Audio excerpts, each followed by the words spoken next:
Now, of course, there's things like morning sickness, which is when you're pregnant, you start to surge HCG every 2 days. It doubles almost, right?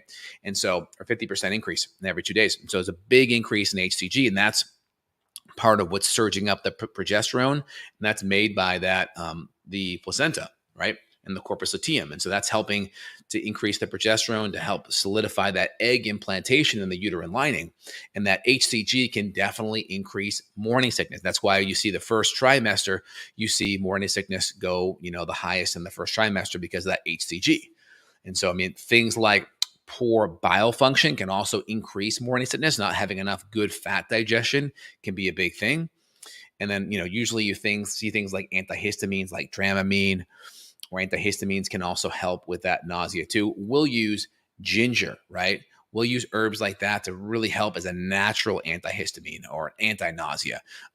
Relief bands are really good one. The classic relief band with the gel on the acupuncture points on the wrist can be helpful. Not root cause, but it can still be helpful. From a root cause standpoint, we're looking at the gut. We're looking at the hormonal imbalances. We're looking at blood sugar swings. We're looking at nutrients to help with digestion, enzymes, acid, bile support. We're making sure motility is good. Maybe we have to add in motility support to make sure food's moving out of the stomach into the small intestine and throughout the intestinal tract in a good time. And so, there could be infections, there could be SIBO, there could be bacterial overgrowth, right? These things should all be at play. So you want to really think deep about it. So food issues, we talked about that. Gut infection, so not just SIBO, H. pylori, and other things, other bugs. You could put Blastocystis hominis in here. You could put Pseudomonas, Klebsiella, Citrobacter, Proteus, Morganella. These are all bugs that could be throwing things off. So you really want to look deep at this. It's not just one thing.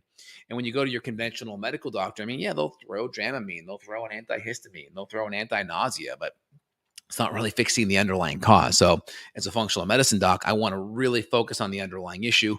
And again, sometimes just a lot of stress can do it too, because that fight or flight response. And that's where, if it's chronic from a stress standpoint, then we got to look at the adrenals, because the adrenal, that cortisol rhythm could be way off. And of course, chronic stress over time does tend to increase poor digestion.